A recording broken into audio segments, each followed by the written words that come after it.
Apple, why do you not allow me to record stuff natively on the hard drive? Okay, next week we'll be using a laptop too. So because this is a bit of a trial class, I will be doing the videos with the theory of this. So everything that we do today with regards to statistics, to mean, median, and mode, I will be doing videos online. So in the instance that you fall asleep halfway during class, or you decide it's like, hey, mom, what have food now done cook? I want to go and eat some. And even so, the class door, I'll be putting up all of the information online. So on YouTube, but just for this week, from next week, the classes themselves, the live classes, it will just be that class alone, and that will be it. And because we have the professional version of Zoom, we have no time limit. We have 24 hours of meeting time. Not that we ever gonna do a 24-hour class. Now, before we actually start the lesson, the thing I wanna address is Standard 5 students, Michaela, Danielle, anybody else who's Standard 5, you guys are the luckiest students in the history of the world squared times 2. From the dawn of humanity, from when cavemen had exams back in cavemen days, cavemen were like, oh no, I wish a meteor would fall and make school stop exam. And it never happened. I remember going to an economics exam in university, EC 10D, I'll never forget the day. We had to learn 10 ratios. I learned 2. And I was like, dear God, I will be the best student ever if there was a way to cancel or postpone this exam. It didn't happen like that because you're supposed to study hard. And I was like, no. And because of that, that exam, that was the first exam I ever got to be in. So Standard 5 students, like for instance, Anella, Michaela, Danielle, Tristan, who else? Eden, yeah? He and the car. Oh yeah, Eden and okay, good, understood. So you guys have something. Well, okay, in a twofold attempt. Now, I actually addressing 2 people here in Standard 5 and 3 people here in Standard 5. 2 people here are completely ready for the essay exam. 2 people here, they're 100% ready, and I talked to both your parents already. And the thing is, because the exam was postponed, that might knock you off balance a little bit because you guys were saving up just enough energy to complete that exam, and then after that, you guys would be like, yes, I'm free. But because of the exam, now you have extra time. So for you guys, for 2 of you guys, I recommended to your parents that you basically rest and relax for a couple of days and then restart with the syllabus. For 3 of you guys in the chat, this is a second chance. This is a second opportunity to do really good in the essay exam. Not much people in the world has ever had access to a postponement in an exam, especially the essay exam. So guys, think about it as a chance to actually start over the entire essay syllabus, to learn to do more past paper questions, and think about it like this. All of the students who were prepared, those who were like rail gunning for the essay exam, they knocked off balance while you guys completely fresh. You guys have all the energy in the world. So you guys could in fact use this to be a game changer. I expect this essay results to be real different from the rest.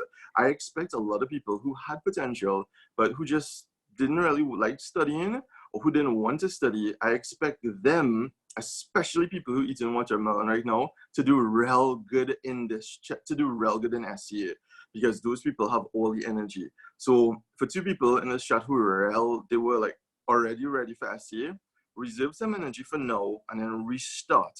That way, you'll get a little break, you'll get a chance to recuperate, to recover, and become better at it. And then also for the other 3 students who weren't 100% ready, you guys have a second chance. This is rare. Don't waste the second chance.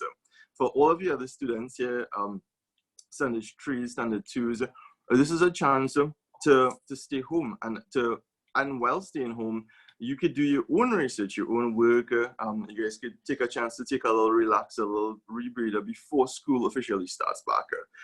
So basically, all right, so let us start with regards to the maths components of it. Now, I told you guys, the topic we're going to do today is called statistics. Don't be afraid. Statistics is basically this. In life, there are some situations where you actually have a lot of data, where you collect information about a series of quantities, a series of things. Like for instance, yesterday after store, I went to the Chinese supermarket. And the Chinese supermarkets, they have thousands of products. and every single product have a particular price. Like yesterday I went and I I'll show you guys a picture, but I stocked up on let's see if I can actually get it for you guys. I kid you not, I went a little bit overboard with regards to ice cream. Because I mean, come on, you home all day. Who does not want ice cream? So I took a picture of it last night and I will show you guys. Yeah, okay, I saved so much meat. This was my bag last night. Every single one of this is like a different cola, cream soda, ice cream or something. And say for instance, somebody just asked the Chinese grocery, hey, how much for a lolly? Now, he have plenty different prices. Häagen-Dazs could be $25. A Freezies could be $1. A cola, all those things are like probably like $3-4 now. And he can't give an answer. If he have to give answers, he would have to call all the prices of all the different brands of lollies that he have. But what if you don't have time for that? What if you just want your mom sending you to the shopper and you just want to know what's the average price or what's the price of a lolly, so that if she gives you money, you'll be able to buy and you'll have as much choices as possible. So what the shop owner could do, he could add up all the prices. So he could say, okay, Häagen-Dazs, $25 for a lolly. Have walls, Nestle, the Nestle Magnum, those big chocolate lollies, those are probably like about $25 too. Then you have the cheaper ones like Liquor Stick, that's like probably like $5-6, Hola Cola $5-6, Freezies. So he could add up all of them. So say he add up like 10 of them, and then he add up all of them and divide it by the number of lollies he used, and he could say, okay, the average price for them is $10. So you could walk with $10 and you could get a wide variety of items of lollies for $10. I mean, you're not going to be able to buy all, but you'll be able to buy most in the store. So when we have big, huge sets of data, we have to find ways of extracting information from that data. So like, for instance, some of the students here on the Wednesday class, the essay bootcamps, they will know that with mean is essentially a different word for the average door. We're going to go through some details, plus I'll pin up YouTube videos. Median, middle, and mode is the number that occurs most frequently. So I was actually telling the Wednesday students that some students are like really scared. They're like, oh my God, coronavirus. But when you look at the statistics, almost all of the people who got the coronavirus and who fell ill from it, those are people who are over 65 years old. Are you guys over 65 years old? No, you guys are little babies. So the truth is that it only targets a certain age, like because of ill health, pre-existing conditions, and because of that, the media making it feel like everybody could get sick bad from it. But the truth is, the mode is the number which occurs the most frequently, and the number that occurs the most frequently is people who are over 65, 70 years. So the truth is, you guys have absolutely nothing to worry about. The only reason why they decided to close school is because of the fact that if you do get a virus, nothing will happen to you, but you could potentially spread it. And I know some of you guys who tend to cough a lot on everybody else. So it is a good thing everyone is at home.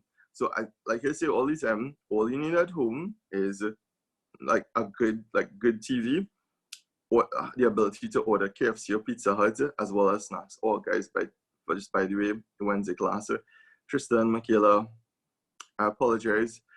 We should have ordered pizza because I think that's probably the last time we would have had to order pizza. You see, you guys shouldn't talk so much. That was the only reason why. So, again, we'll be doing classes via many means. So the first thing is every week you guys will get an online lecture. 2, every single week you guys will have YouTube videos that I will upload personally for you guys alone. The ones that we post to the Facebook page, that'll just be free content that we're offering to the public, but anybody could see those. So you guys go to the YouTube channel, get the stuff that's exclusive for you guys. I'm just working on the Edmodo, as well as we'll be sending WhatsApp and YouTube links and stuff for you guys as we go along. So statistics. So the first thing we want to do, and we will talk about, is the mean.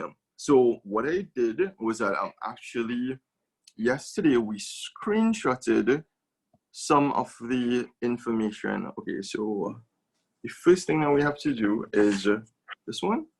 Yeah. All right, that would be here, I believe. All right, done. Is this it? It's the number 1. Oh, it's not. Okay, stop share.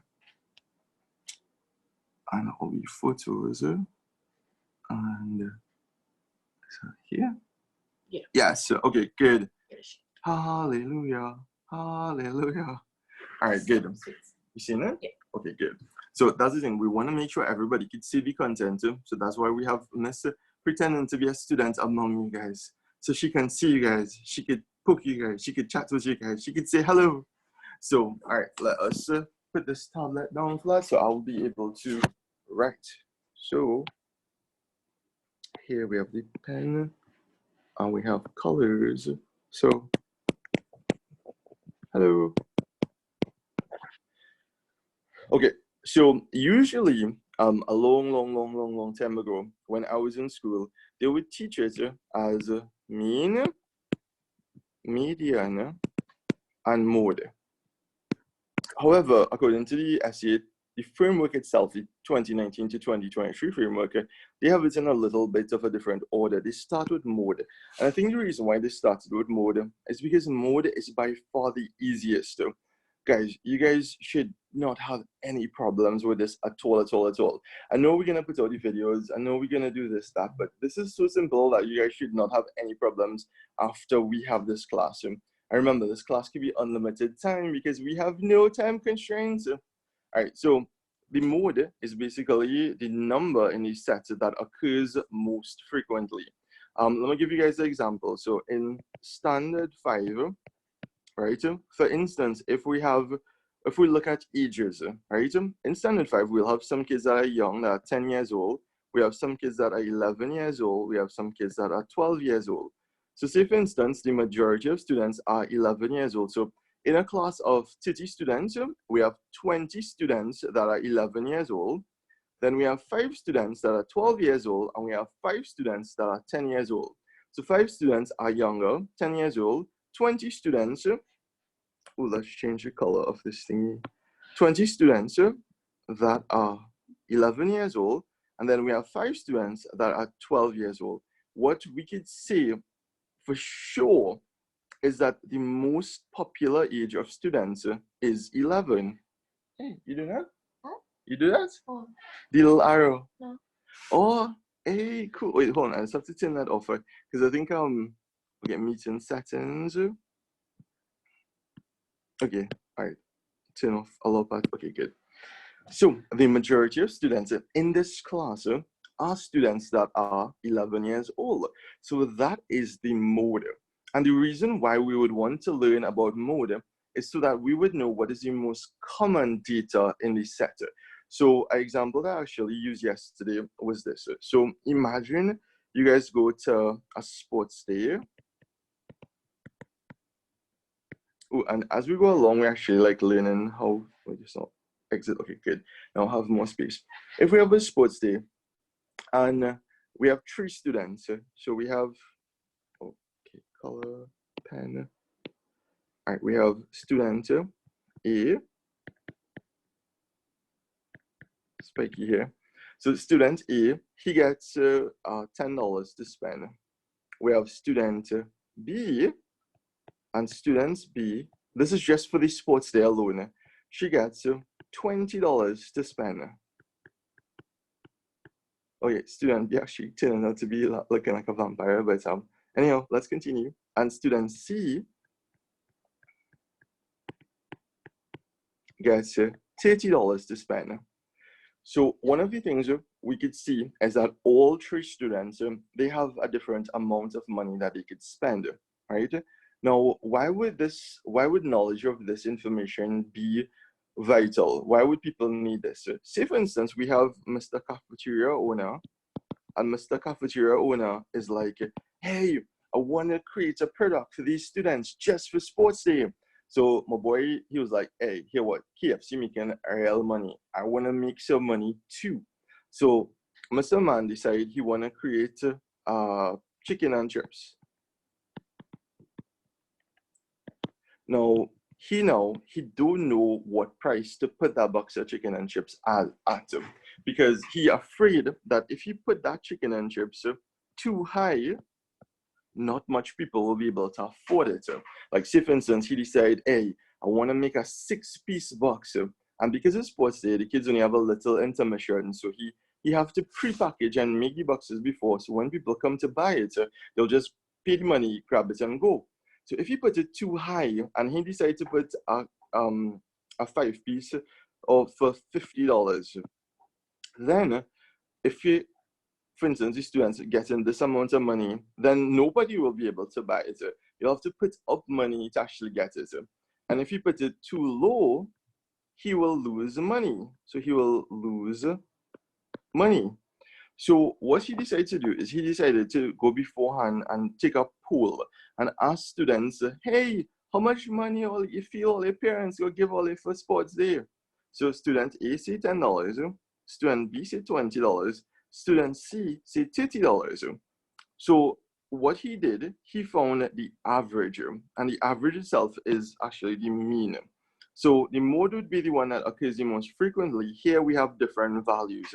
So we have a tie for the mode, but we'll do a little bit more on that later. So with regards to mean, he just take the $10, he add it to the $20 plus the $30, and he get 10 plus 20, 30, 30 plus 30, 60. So in total, all three kids have 60 divided by 2. 60 divided by 2 equals 20. So the mean, which is the average that the students getting, is $20. So my boy now, Mr. Cafeteria Dude, he was like, okay, here what we own. Because the average is $20, he realized that if he creates a KFC box, an imitation KFC, if he created an imitation KFC box and he decided to price it at, whoa, why is that eraser on? If he decided to create the imitation KFC box, KFD, and he priced it for $20, because 20 is the average of the 3 students, then the majority of students will be able to buy, and he will be able to make money. So instead of selling for $50 and nobody would have buy, or he sell it for $10 and he lose real money, he now have the average of all the students. So let's just say he sell for 20, then student B and student C will be able to afford it. I mean, student A, he probably will get a loan from his little friend. He have a little friend in standard 1 who have real money, so he get a $10 loan. So essentially, with this cafeteria owner will be able to ensure that he gets the majority of sales. So, all right, let us get the highlighter. All right, highlighter. So we'll go back to mode. So mode. The mode is the item that occurs the most or most frequently in a data set.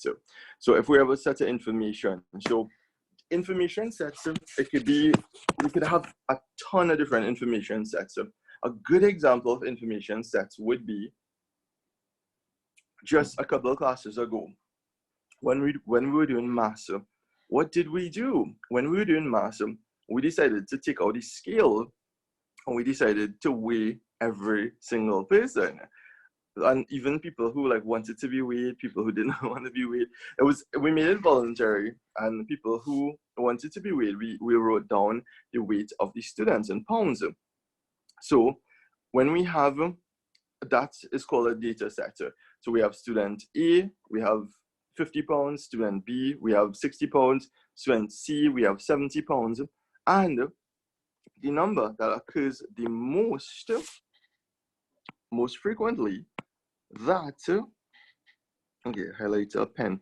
Most frequently, that is called the mode.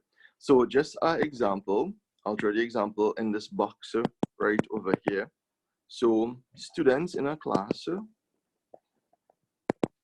we weigh them. So student 1, this is just make-up figures, right? Student 1 is 60 pounds, student 2, 60, 3, 70, 4, 80, 5, 60. So if we look at this, for instance, we see, okay, student 1 is 60, 2 is 60, student 5 is 60, and then we have 2 that are different. So in this one, in this data set, 60 pounds will be the mode that occurs the most frequently.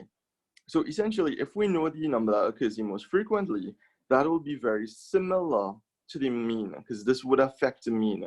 So if, for instance, a whole set of students got $20 to spend for sports day, that would be the one that occurs the most frequently. And the same cafeteria owner, he would be able to use that information and be like, all right, if everybody getting $20, we're going to sell stuff just for $20. And that way, he will use it. Now, the thing is, statistics like this is used in everyday life all of the times. And the thing is, most topics, right, like when you guys do, like for instance, angles, you'll do angles now, and then when you get in Form 1, Form 2, up to Form 5, you'll do angles again. But after that, unless your job is in engineering or something like that, you will never, ever really see angles again. However, statistics here is super important. When I was doing management in UV, I had a whole year. The course code was EC160, Introduction to Statistics. Dr. Sonia Tilaksing was the lecturer. We had an entire year of statistics. So essentially, you okay? Miss literally falling asleep. I hope you guys not falling asleep too. Miss head on the desk like, what? Okay, okay, next time I'll show you guys.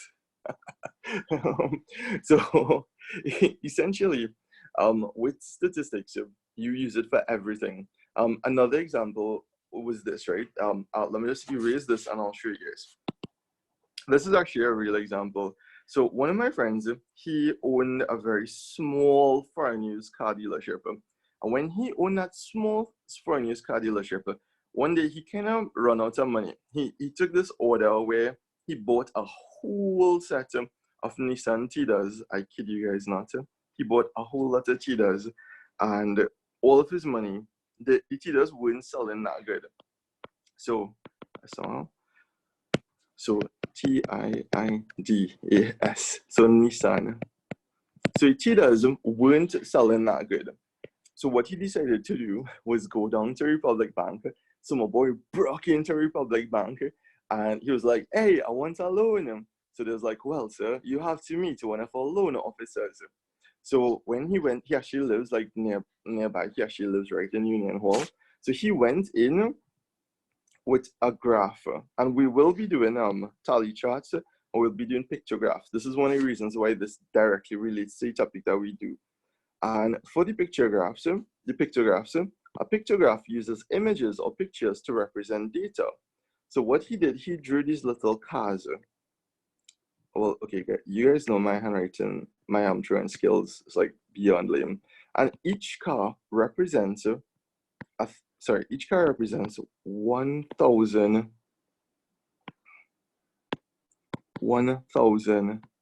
cars sold. So what he did on this chart itself, he put different brands. So he put here, this was Tida. So over here he put the Toyota Corolla. He put BMW, and he put Lexus. These are all different brands of cars.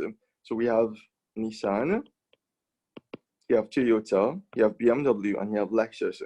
Each car represents 1,000 sold per month. So what he did on his little chart that he had here, he put, it was 3 of these little cars. And each of these cars represents 1,000 cars sold. So what he actually did was he showed the bank manager that in a particular month, I believe it was December last year, that we had 1, 2, 3 of these cars, and each car represents 1,000 cars sold. So last year, December, in the country, 3,000 Tidas were sold, whereas 1,000 Toyota Corollas were sold, whereas here, half of a car would represent 500, and half of a car would represent 500. So he told the bank manager that because that he have Tidas were the most popular car being sold, and because of that, they will get back the money. All he needed a little bit of money in order to do advertising. So he hired a YouTuber. The YouTuber came, they took pictures of the car, they did a video, they put it online. And within 2 months, he got back all of the money. He was able to pay back the bank loan. And it all hinged, the entire thing hinged around this little graph that he had.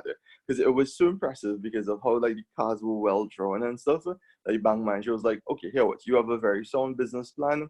He had the cars already in his possession and he got the loan itself. So continuing.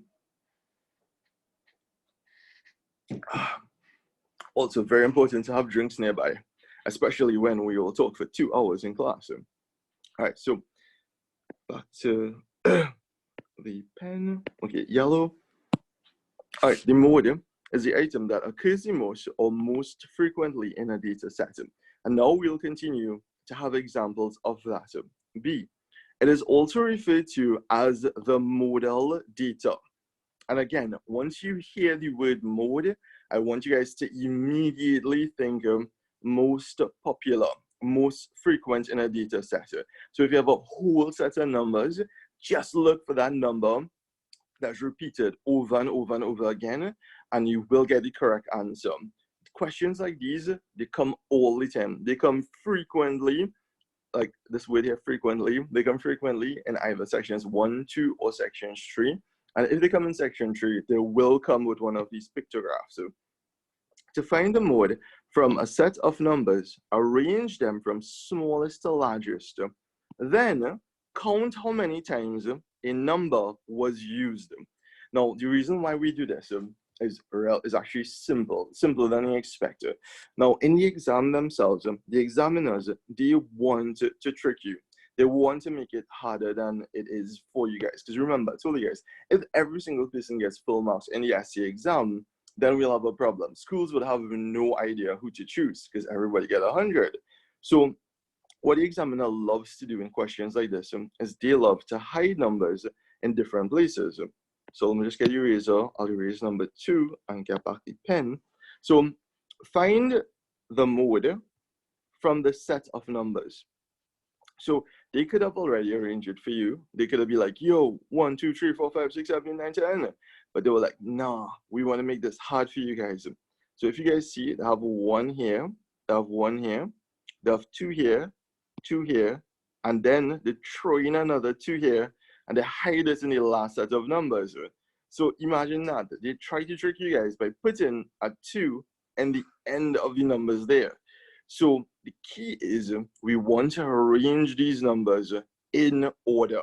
And once we arrange these numbers in order, then it will become much easier. This should only take about a second or 2. It shouldn't take that long at all. So if we have to arrange them, we see, okay, here. So we have 1, and once we have that 1, we cross them out.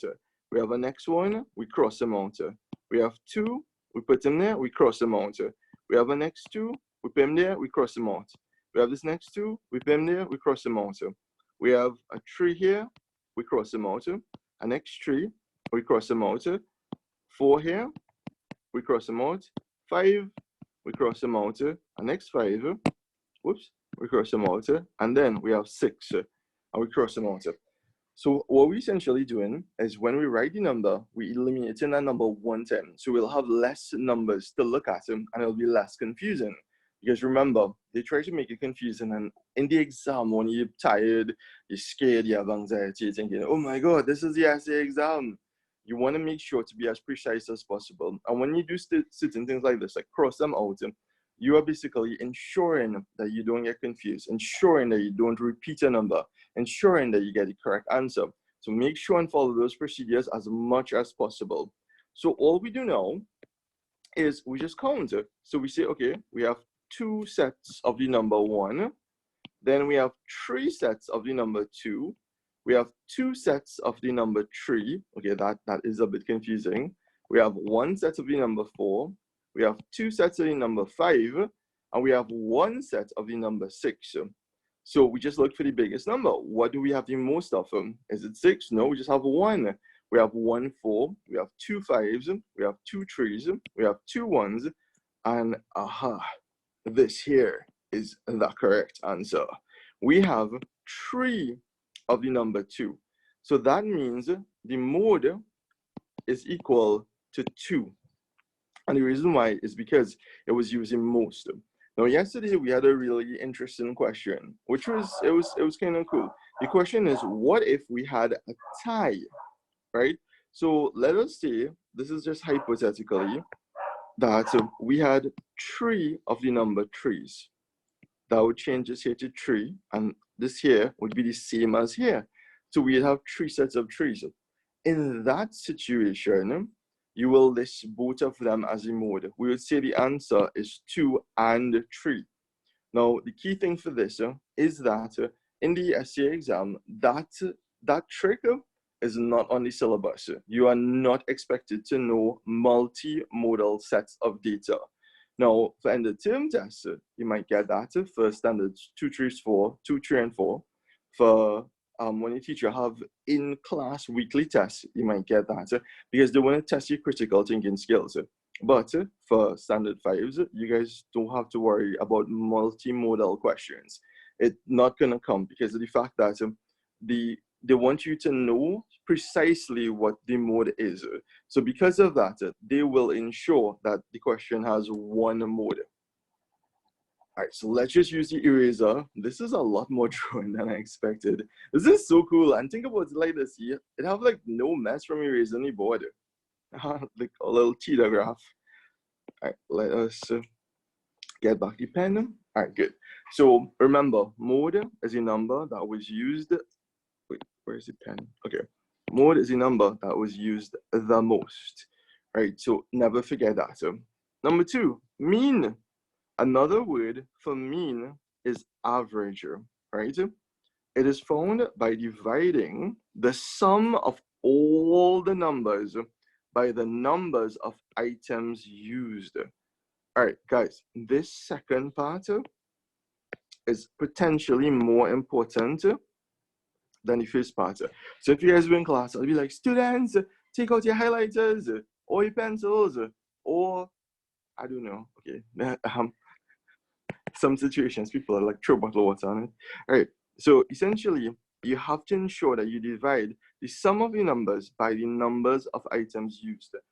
So for instance, if we have a cricket match, and in the cricket match, we have 11 players. And those 11 players score 11 different sets of runs. So one boy, star batsman, he scores 60, next person scored 10. Now, we will actually do a question just like this, and you guys will see in detail what we're talking about. One, if we have a batsman who real badly off, he didn't get no sleep night before, and he gets 0 runs, even though he scores 0 runs, you still have to divide it by 11 batsmen because of the fact that it was 11 people and 11 set of runs that was taken. So we'll do a little bit more about that in a bit.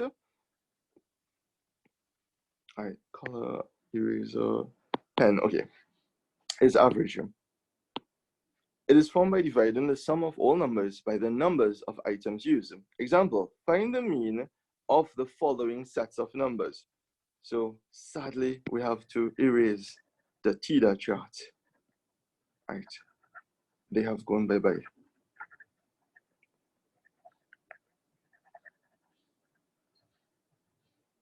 All right, color, okay, pen. All right, finding the mean of the following set of numbers.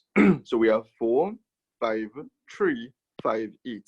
So the first thing we have to do is count how much numbers. So we basically divide in the sum of all the numbers. So we divide the sum of all numbers divided by the number of items used.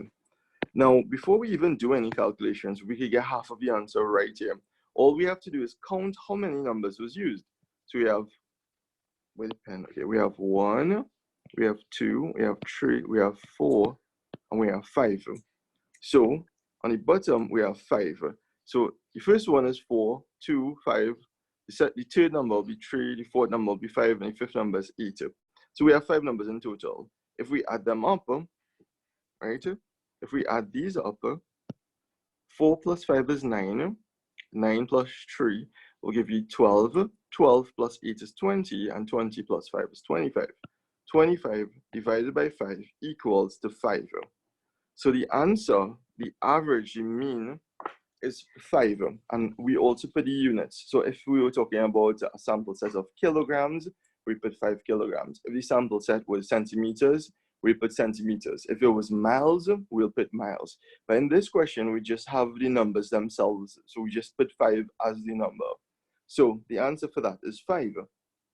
Now, say for instance, let us use our next example. And this example will actually help us understand when we're doing the question. So if we have an example where we have the same set of data, so we have the numbers 4, we have 5, we have 3, we have 5, and then we have 8. So all I'm doing is just basically taking the same question and bringing it here. But what we decide to do is, in this sample set, we have 0. So if this were like runs or something like that, so we would essentially have somebody who scored 0 runs. So if we just take these numbers, the same value here, because remember when we add these up, we get 25. If we put the 25 divided by 5, we will get 5. However, we must include this extra player because he was in the game himself. So we have to divide 25 by 6. Right? And when we divide 25 by 6, we'll get 4, and we'll get 1 over 6. And if you look at it, these numbers are different. So if you exclude this number, you will get an incorrect answer. So, for instance, I'll give you guys a real-life example. So you guys might be thinking, hey, sir, why would you use average in daily life? The truth is, I use average in almost every single aspect of daily life. And one essential thing that I do is I use them for this purpose. I do have video on, but I'm pretty sure Daniel have his eye open big right now. He's like, sir, why? How do you use averages to make money? How on earth would you do that? All right. So one thing is, because of my stores, remember, once you have a store, you would have daily sales. So every single day, I have software in my store that is track how much sales was done. So we could say, all right, for a month like February, the 1st of February, we had 2,000 in sales. The 2nd of February, we had 1,000 in sales. The 3rd of February, we had 3,000 in sales. So what I want to know is I want to know my average daily sales. But why would I want to know my average daily sales? I need to know my average daily sales so that I could know if I should be happy or if I should be sad. I'll show you guys why. So, say for instance, my average daily sales equals $2,000. Right? So that's just the sales for a particular day. What I would also do is I will minus my expenses. So true workers by $200, $600 per day, minus rent, which would be another 400, not 4,000, minus the cost of goods, which could be another 500, which would show me that after you minus sales from workers. Oh, I'm now seeing a message here. Let me just check this chat. Oh, hey. No problems. No, I now see somebody sent a message to say that they learned this already, but now they have a way better idea and they understand it. You see, that's the thing, guys. All the examples they use in the textbook is lame examples. You don't use it in real life. you have to find ways to understand it in real life. Like, for instance, if you bring a bucket of KFC home and the bucket of KFC have 10 pieces, and everybody in the family, like, okay, your mom will eat 2 pieces, your dad will eat 3 pieces. You have to find the amount of average KFC pieces so you'll know how much KFC pieces you could run and grab and eat before anybody else have to eat it. Oh, okay, missing out on. All right, what we'll do is let me just explain this, and then we'll go back on like the live chats. And if you guys have any questions, I'll take the questions then. But all right, so back to the store. So 600 will be to pay more workers, right? 400 will be rent for the location of the store, and 500 will be the cost of the goods. So 6 and 4, 1,000, 1,000 plus 500, 1,500 minus 2,000, which will be $500 profit, right? So if I make $500 profit per day on average, I will be happy.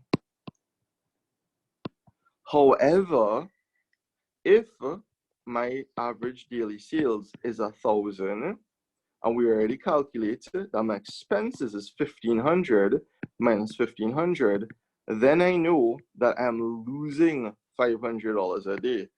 And losing $500 a day will make me very, very, very frowny face. So in business, in life, in KFC, we all need to learn averages. And the thing is, we have many different ways we could use these questions. The thing is, this is a favorite. Guys, like SCA examiners, they love these things. They're obsessed with these things. And they tend to use them a lot as questions. Okay, so stop share. Back on, is it? Oh, this must stand. My teeth must stand for my tablet. Okay. Okay, I will unmute everybody. Yes, finally. Hey, so guys, talk to me. So far, do you guys? Oh, Samir, I have a question. Samir, what's your question? Switch to gallery view so I can see you guys. Yeah. Hey, wait, some people are not hearing. Hold on now. Unmute all. Everybody here. Everybody here. Unmute everybody. Some people do. It's done. What? Okay. I don't need no glasses anymore. I think two people mics are muted. All right, so does anybody have any questions? Remember, when we were talking about mode is the number set that occurs the most frequently. So if, for instance, we have students with the hotel, with how much spending money they get, if the majority of class gets $5, they would, the mode would be 5. The mean is the average, which we talked about a lot just now, but this is just the beginning of the lesson, so don't worry, we still have much more to talk about. So, Yeah? My camera is I not working. have a whole bucket of books. And I have many books of statistics from university. It is a lot of stuff. Yeah?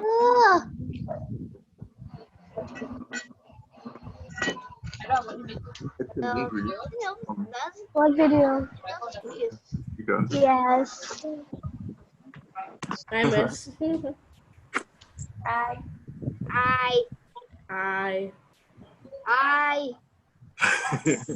all right, so I guess what we'll do, we'll continue. All right, so Done. all right, good. So all right, the second thing we'll talk about are share content, photos, and We're into chats now. yes, is this it? Yes, this is it. Oh, okay, guys. So today, I'll be sharing the information, the handouts on the screen today. However, from next week, and Miss already uploaded, it have this website called Edmodo. I don't really know that much about it because I still prefer the old school method, sending stuff via WhatsApp, YouTube videos. But apparently, Edmodo is just like a really awesome thing that is like a virtual classroom where you could get everything. Miss could upload quizzes for you guys. You guys could do the quizzes and submit it and get a match in real time. Miss could put all the handouts there as well. She could put all of the images, all of the past papers, the full works for you guys, and it's like a virtual classroom. So how we're gonna attack this coronavirus situation is, instead of you guys just have classes during the day itself, the first thing we'll do is these. This will be these Zoom live streams where you guys could like ask me anything. Second, you guys have full access to WhatsApp support. So in the event that you don't understand a question, you or your parents, you guys could WhatsApp me or Miss, and as soon as possible, we'll try to reply you guys with the answers. The third thing that you guys have, so first would be the live chats. Second would be WhatsApp live support. 3 would be calls. You guys could call us. 4 would be the YouTube videos that will be put in out. 5 would be what we have. Okay, we have plenty stuff. But essentially, we have you guys covered straight until the essay exam, and only you guys will have access to this. Because it's the ministry and because teachers asked us to produce content, the free stuff will be on the Elite Educators page. But you guys are paying customers, so you guys need to get way more. So normal people will not have access to the YouTube channel. Normal people will not have access to these webinars. Normal people will not have access to like WhatsApp us randomly at 12 o'clock in the night. So only you guys will have that access, right? Just you guys. So let us continue. After I take a sip of soft drink.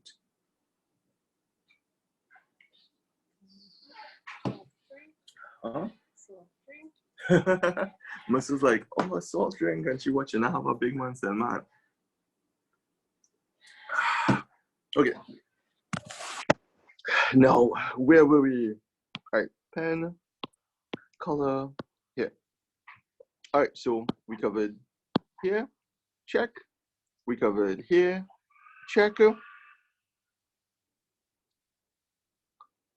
right, so question number 3. There are several types of charts and graphs that data can be represented. And the reason why, the whole point of statistics is to make information easier to access. So hold on, I'll just put this up again. So first of all, right, when we have something like right now, the coronavirus, if you guys see a poster on the internet about this real long text where it have like 100 pages and they give all the statistics about where it's coming from and who it's affecting and the signs and symptoms, how much people in China are gonna read that? None. But if you guys see this like real pretty image and it have like a bar chart or a pie chart and it like real colorful and 3D and it have like a little small cartoon of the coronavirus and you could read it in 2 seconds, which one will you prefer to read to get information from? Obviously the colorful pretty diagram. Does the same thing on YouTube. They have YouTubers who are technical and they have videos that are going on for 4 and 5 hours. Nobody has watched that. Everybody's getting information from people like PewDiePie and meme review, and meme review is like what, 5 minutes long, and that's because PewDiePie's put real graphics in his videos. So the thing is, statistics is data. Statistics is taking a whole set of information that you would regularly like just watch it and be like, nah, I'm going to sleep. As soon as you open a book with statistics, you just like, all right, sleepiness hitting me, and you're like, and you knock out in your sleep. Statistics is basically using things like mean, median, mode, tally charts, frequency, pictographs to give you data and to make that information pretty and readable to the end user, which would be you. So in the example with my friend who went to the bank to get a loan, yeah, he could have go and he could have been real scientific. He could be like, well, bank manager, right now I have so-and-so in assets, I have so-and-so in capital. And when the bank manager hear that, the bank manager will be like, okay, this is boring, I want to sleep. And tell him, no, you're not getting no loan. But he went in with his slides, he went in with his diagram showing how, hey, I have real TDAs. And 2, TDAs real selling. So guess what? If I have that and it's real selling, that means I will make money. And if I make money, I'll be able to pay you guys back with interest as soon as possible. So because of his presentation and because of his presentation skills using statistics, using mean, median, and mode, he was able to actually get a loan in real life. So this again is one of those topics that you guys essentially could use in all aspects of daily life. From one of my friends, Alina, she's a pilot. She's a pilot for Caribbean Airlines. They need to know flight data. They need to know the average amount of fuel is burnt per aircraft. So imagine you go in and you flying from here to Canada, and the people at the ground crew, they call, they'll be like, hey, Alina, and they'll be like, how much fuel to put in my aircraft? Alina will be like, I don't know, just put any amount. And like halfway through they realize like, hey, we feel almost done. And that's to stop in like Barbados or something to like refuel. That will not be cool. So from many, many, many flights, like for instance, like in the early before aircrafts became like real popular, like they would have flights and they would find out, okay, the average fuel. So if for instance the average fuel from Trinidad to the States is probably like 1,000 liters, right? They would don't want to put too much, because if they put too much fuel, the aircraft could be real heavy, and that because the aircraft's so heavy with all that fuel, it will burn more fuel just to keep the aircraft in the air. And if they put too little bit of fuel, well, that could be bad. Imagine flying and it's like, well, we have no fuel left, and then they go like, so averages are very important. So like pilots, they need to find the average of fuel in order to fly, in order to get the maximum amount. The mode, same thing with passengers too. They need to know the average income of passengers. They need to know the average weight of passengers. They need to know the average height of passengers. Why do they need to know the average height of passengers? For when they're designing the cabin, when you guys go on a plane, if you guys go on a plane, they need to know how much leg room to put up. And people who like not average, so an average person, they'll be able to be real comfortable. But somebody who may be a little bit bigger like me, I'll go and I'll be like, no, why is the seat so small? I need more space. And then to cater for me, I will have to go and buy a business class ticket to get a bigger seat. So people need averages every single way in daily life. Your teacher needs to know the average marks of students, because when the school supervisor comes, they need to know if you guys doing good or if you guys doing bad. So say for instance, the average of a class is like 50. They would realize that, hey, that class needs a lot of extra work. If the average of the class is like 90, they will know that that class is doing well. Wait, hold on. I have someone knocking at the door. Be right back.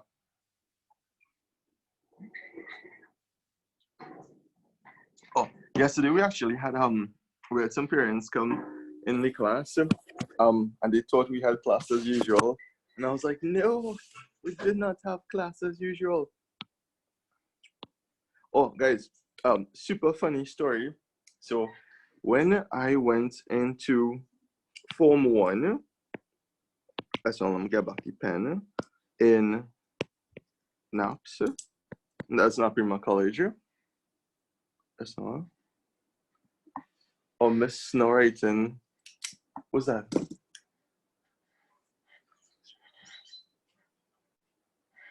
Okay, so when I was in NAPS in Form 1, they exposed us to a ton of different subjects. For instance, we had maths.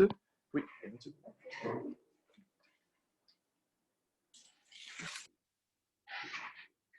All right, when I was in Form 1, we had maths, we had language, English, we had literature, we had history, we had sciences.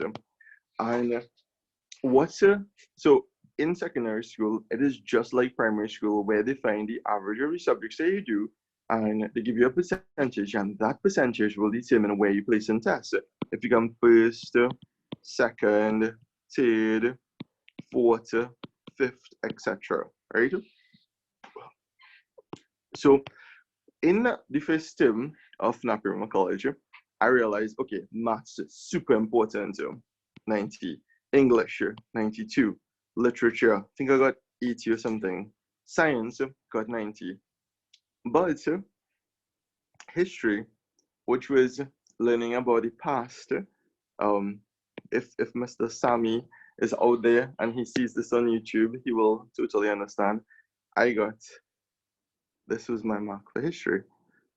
So because of this, whoa, that was your eraser, hold on. Let us undo that. Science. Because of this one marker, my average dropped dramatically. So instead of coming first, second, or third in class, I believe it came something like ninth in tests because of this average. So the thing is, one bad marker could actually dramatically impact your entire average. So this is one of the reasons, again, that why we need to learn average. We need to learn mean, median, and mode, because just in knowledge of this, if I realize that this one marker would have dropped my entire average so much, I would have like tried a little bit harder in history. So guys, study history. History is important. All right, so let us continue. All right, there are several types of charts and graphs that data can be represented. Tally charts. I'm 100% sure you guys heard about it, but if you guys didn't hear about tally charts is basically this. So a long time ago, tally charts originated in ancient Egypt.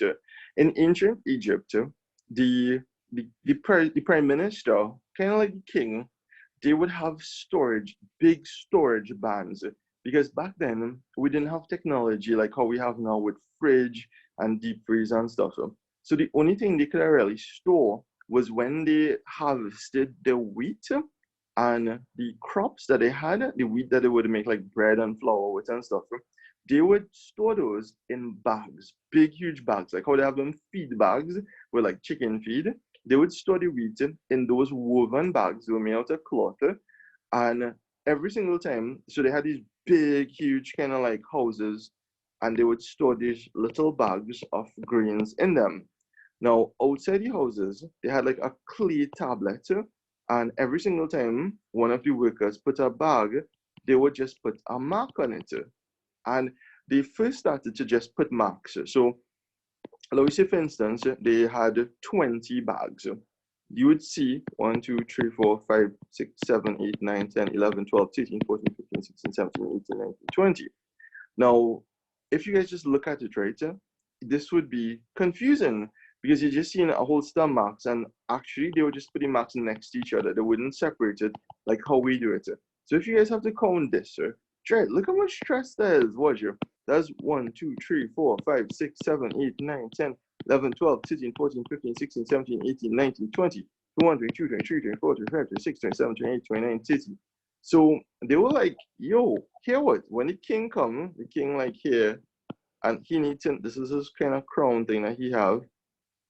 Okay, that's the worst crown ever. He'll be like, yo, how much grains of how much bags of grains we have? And he'll look at it too, and he'll be like, what? This is like just chicken foot scratcher. So they decided to create a better way. Now, in our system, the modern system, right, which is called the decimal system, we group things with regards to numbers in groups of tens, right? So that's how we have 1 to 9. So we have basically groups of tens, like 0, 1, 2, 3, 4, 5, 6, 7, 8, 9.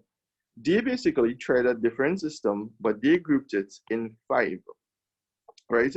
So you can actually think, so the tally system is this. If we have five bags of grain, we put 1 bag, 2 bag, 3 bag, 4 bag, and then the last bag, we basically draw a line across it. So that itself would kind of like lock those bags into place, and it would show, it's not looking, the tallies, it here? Oh yeah, okay, good. So that would basically represent, each one of these would represent 5. So let me use this in the example we had before, and let me see if it make it easier or make it more difficult. So for instance, if we had 13 bags of grains, so we do 1, 2, 3, 4, 5, 1, 2, 3, 4, 5, and then 1, 2, 3. And guys, you all see how easy this is. You guys know this is here. This is 5. This is 5. And this 1, 2, 3. 3. So 5 plus 5, 10. 10 plus 3. So when you see this with your eye, this will be somebody's eye. When you see this with your eyes, this is way easier to understand than if we just go, if we had 13, I'll do it in red. If we had 13, 1, 2, 3, 4, 5, 6, 7, 8, 9, 10, 11, 12, 13. So if you put a mirror here and you watch that with your eye from there, this here is real difficult. You have to count it one by one. Or the tally system, you basically just look at them and you have groups of 5s. Now, I'm sure any of you guys that's be watching Real Plenty movies, you guys will know this tally system because it is kind of famous. And it is famous for one reason. Almost any of those shows that have where somebody went to jail or they get trapped or something like that, or they get stranded on a deserted island, they actually use the tally system. So if you look at them, like even when they had the riots the other day in the prison, they look at the walls and you see they would put scratches on the walls with tallies. And that is one way that prisoners use to keep track of how much days they are on the inside. And by inside, that means how much days they are in jail. And they use it to count down until the freedom, like how much days before they are free to go back into the world to buy KFC. So this here is the tally system itself. So I'll share with you guys a kind of funny story. So this is a true story that actually happened to me. So I went to grad school in standard 2, right? Before standard 2, I was actually at a school called Ben Venue Presbyterian School in Laramine, where my mom was a teacher in that school. And she later went on to actually become a principal in another school. So when I was in standard 1, we had this epic teacher called Miss Joanna. And Miss Joanna was a teacher who I believe she genuinely hated the classroom. She did not want to, like, she would prefer the fresh air, to be outside, to be in the field, to basically be anywhere except the classroom. But we just didn't used to go outside alone. We used to play these epic games. So she wanted to teach us the tally system. So before we went outside, she taught us what I just taught you guys on the blackboard itself, because we didn't have whiteboards back then. And she said we're going to play a game. So she asked us to team up. So it would be 4 people, 2 people versus 2 people. So we were team 3. So this was me, and this was my team member, a guy called Jonathan. So we'll just put J. So, and then the other team that we were against was a team with girls, right? So this was, I can't remember the names. This was so long ago. So this would be the other team. So what she did, she brought from home these little kind of basket things, and these baskets had bean bags in them. A lot of bean bags, like about 20 bean bags. So we had 2 baskets filled with bean bags. And one person, the recorder, would have a piece of chalk in their hand. So back then, I was significantly less fatter. So I was actually athletic. So I was the person to run. So the goal was, as soon as she said go, the one person who would choose would have to run, get one of the bean bags, and then run, and put it in a basket behind the finish line. And the recorder, which would be these people here, so this is the recorder. In my case, the recorder was Jonathan. Their job was to use the tally system and record how many beanbags was brought back. And once all of the beanbags were gone, once they went to this box, then Miss would come and she would verify the tally. Now, back then, they paved the car park with picture. So the car park was black, and she gave the piece of chalk, and they would write big on the car park itself. long story short, match end. I'm here like all tired, like huffing and puffing because I was running. And we finished first because we finished, and then the girls, they were still like running.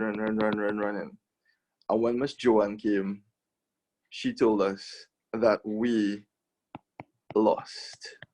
And I was like, no, how did we lose? Jonathan was not paying attention in class. Jonathan, instead of using the tally system, he just drew lines on the pavement itself. And the whole point of this competition was to show the use of the tally system.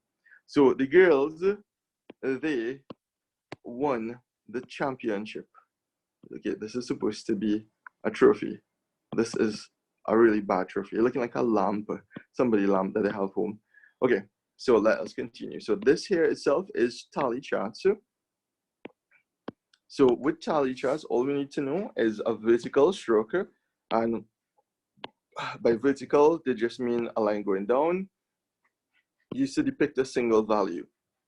So the thing is, we could use this vertical stroke to represent anything. It could represent one power min. Okay, it could use one Cokes. Okay, Coca-Cola.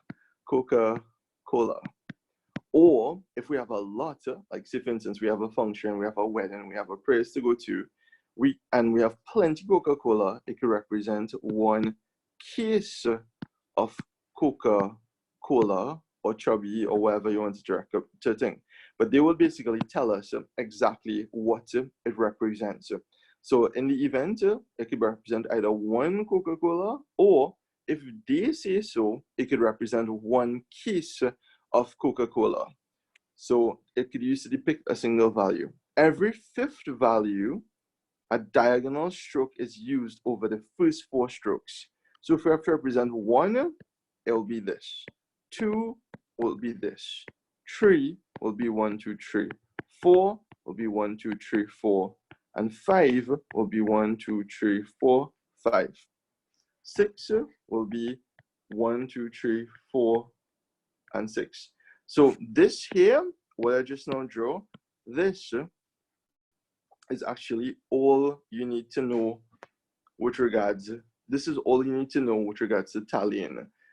Once we reach 5, we put this line across it, and this line cements it as a group, right? That's all we need to know. We'll not get anything more than that. All right, pictographs. A pictograph uses images or pictures to represent data. A pictograph will have a key to let you know how many the picture itself represents. Example.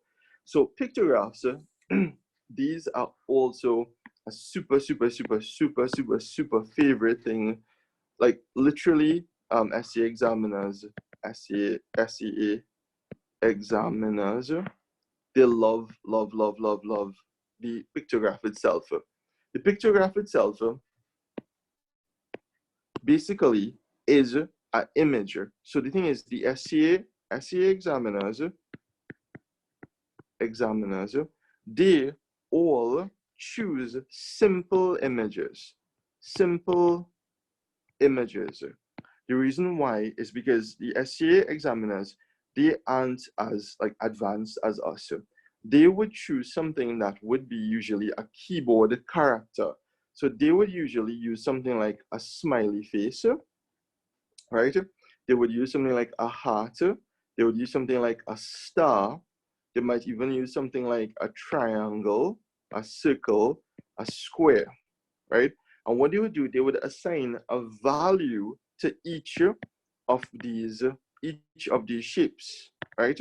So a pictograph uses images or pictures to represent data. So that data is anything that we have. A pictograph will have a key to let you know how much the picture represents. And the thing is, Miss would actually tell you guys that this key is very important, especially in her subject area of specialty, which is geography. In geography, they usually use a lot of maps.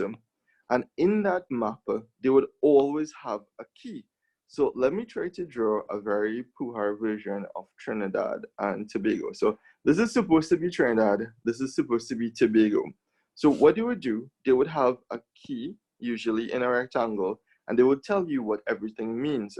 So for instance, we can't draw a map to scale. Come on, if we draw a map to scale, it will be big like Trinidad itself. So we draw maps way smaller in scale. So they will tell you that this line here, from here to here, this would represent 50 kilometers. They would have a little house, and this little house here, this represents a church, C-H-U-R-C-H.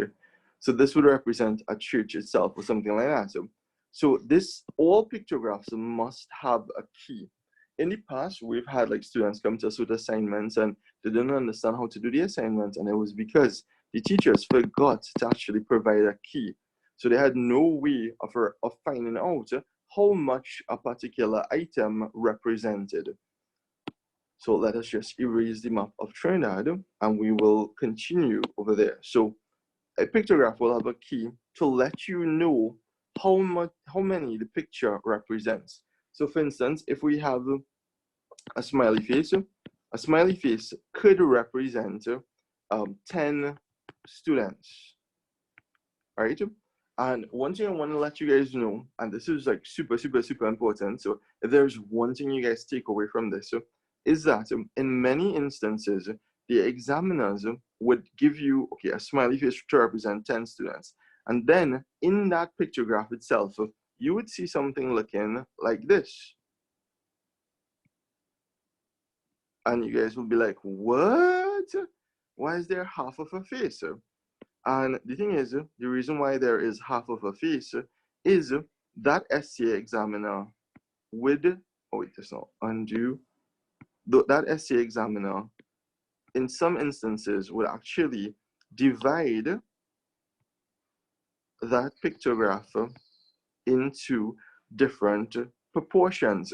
So they would say, okay, they'll give you half of a face, and that half of a face would represent half of the value it represents.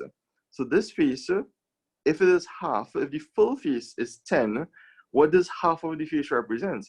Half of the face would represent 5 students, which would be a half of that face. Then we could also divide it into quarters. This is actually the same exact thing as when we were talking about fractions. That is why it is so important, fractions. This is why it is so important that whenever we do a topic, we understand that topic to the core. That's why you guys may be like, wait, why does it take so long to do a particular topic? It's because I want you guys to learn that particular topic by heart. Because if we don't understand like fractions, then when we come to something like statistics like this, it would make our lives a little bit more difficult. And we don't want it to be difficult. We want it to be easy. So let's go to fractions. And what I'm going to show you guys is essentially the most they could ever give you with regards to a fraction. So we're going to go back to pizza. So say for instance, we have a pizza here, and the pizza boy is super lazy. So he decides to divide it, and he just cuts it twice, and he divides it into slice 1, 2, 3, and 4. So the entire pizza is 4 slices, right? So we have 4 slices. So if they divide this face into half, right, it will be as if we use 2 slices, which would be a half. So if each face represents 10 students, we'll have a half multiplied by 10, which will give us 5 students, right? Or we have 10 equals the smiley face, half would equal to 5. Let's say it was not students. Let's say it was probably watermelons, right? So if we had like watermelons, or even we used to represent pizzas, and the SCA examiner decides to just give us a quarter. So you guys see we're drawing this, the black arrow, a quarter. The quarter would mean a quarter of 10. which would be 2.5. Now, obviously, we can't use 2.5 with regards to students because we don't really have half of a student unless they're really, really, really short. Okay, no, we're not gonna say that short, but you guys see the gist of it. This icon that they use could be cut down to represent part of it.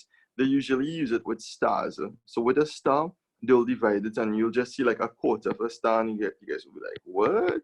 It just means a quarter of what it represents. So if one star represents 20, a quarter of the star would represent a quarter multiplied by 20, which will be 5, right? So that itself is the pictograph. And we spoke about it when we, for instance, used the example with my friend who had the foreign used car dealership. He was using the pictographs to represent how much T does. Now, clear.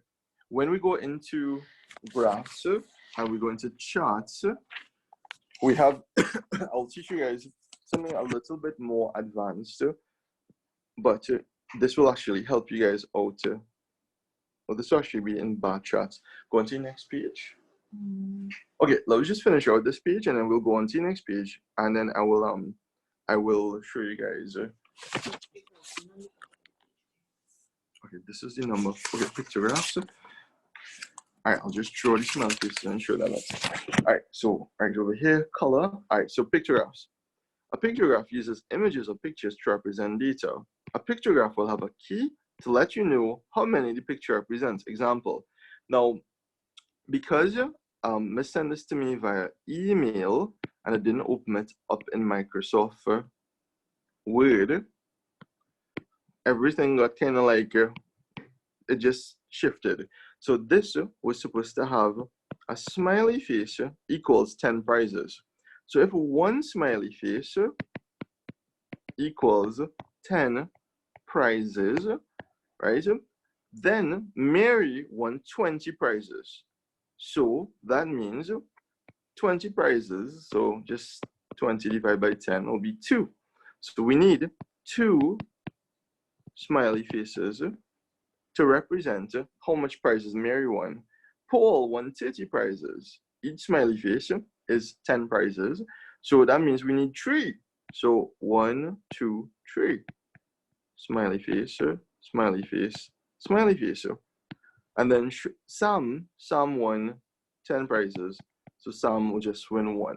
So essentially, we see that the pictograph, it just uses pictures to represent a certain value. That value could be 1, it could be 2, it could be 5, it could be 20, it could be 10. In this instance, each smiley face represents 10 prizes. And this key is exactly what it sounds like. When we go home, we need a key to unlock our door. If we have a bike and we don't want somebody to steal it, we have a locker and we use a key to unlock that lock to make sure nobody steal it. The key unlocks the answer to the question itself. So you have to make sure to have that key so that you will know how much it represents.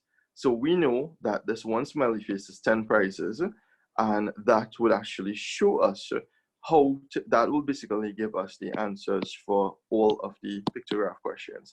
So let me change this image so you guys could see a little bit more on the handout, and we will continue from there. So guys, here, just give me about 10 more minutes and we'll call it a day, because I know we're already into our 140 minutes. That's what I was saying in the class yesterday. That actually went into 2 hours. M35 joining meeting. Okay, so stop share and share content. So we'll share photos and we will go into the other handout. Now guys, remember from next week, we'll have the whole ed model thing. So you guys will have the handout more or less printed. Wait. Okay, this is the part 2, right? Yeah. Okay, part 2, that should be this image. Bar graphs. No, the bar graph wasn't joined up. Okay, and it's the activity. Okay, good, done. This is it? Yes. This is it. Okay. Let me just take a sip of water. And by water, I mean Monster Energy drink.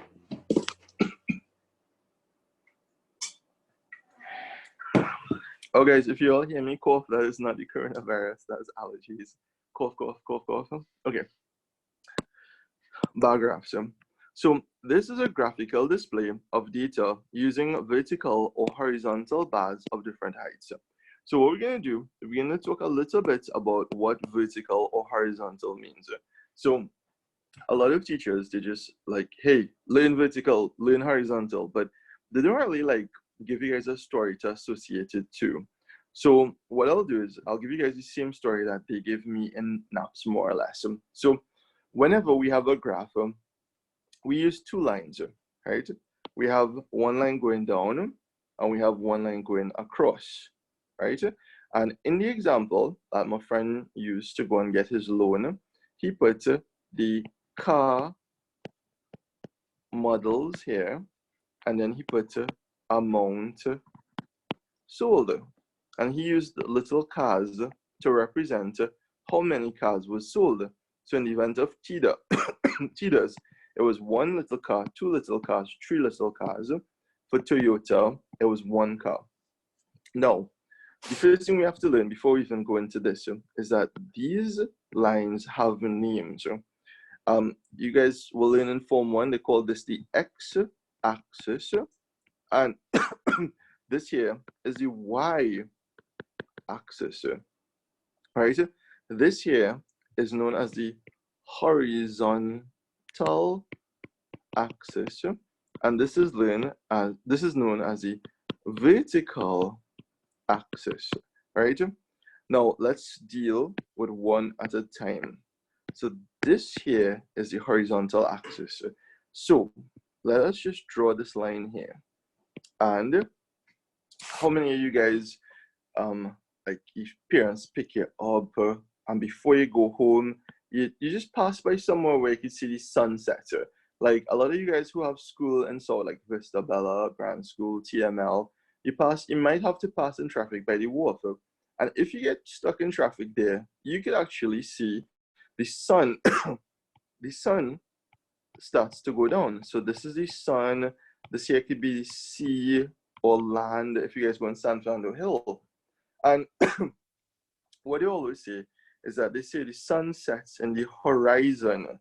The horizon is basically as far as you can see, the plane as far as you can see. It could be land, it could be sea. So the sun goes down on the horizon. It sets on the horizon itself.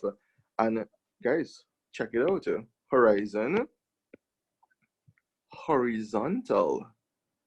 So this comes from here. So whenever you see horizontal, just think about the sun setting. And okay, would the sun set like this? Unless you're doing a handstand or something where you flip to the side, the sun not gonna set on the side. You just have to look and it will set on the horizon. So when they say horizontal axis, it is this axis, right? Okay, let's erase that. Vertical now. So let me do this in red. So whenever, like, okay, if you go C3, right? In C3, right next to the gym, they have a rock climbing wall. And whenever they have somebody climbing up on that wall, everybody is like gather around and they just watch that person climbing because they want to see if they'll make it to the top to ring the little bell or if they will fall and go budoka. So when you climb vertically, right? Like if you climb and you're going up, basically climbing on the wall and you're going up.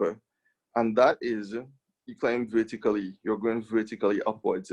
And that would be the vertical axis. We're actually going up, right? On these axes, they usually start at 0 and they increase. On the x-axis, you usually list the variables, which would be like cars. And the vertical axis, you'd represent how much. Or they could flip it and they could list it on either one, at the x or the y-axis. So in one situation with my friend who had the foreign used cars, he listed the car models here on the x-axis at the horizontal axis, and he listed the amount sold on the y-axis, the vertical axis. So as you go up, it would increase in amount. So if you have a car, one car here, that's 1,000, and the higher you go, the more cars in terms of thousands would actually go upwards.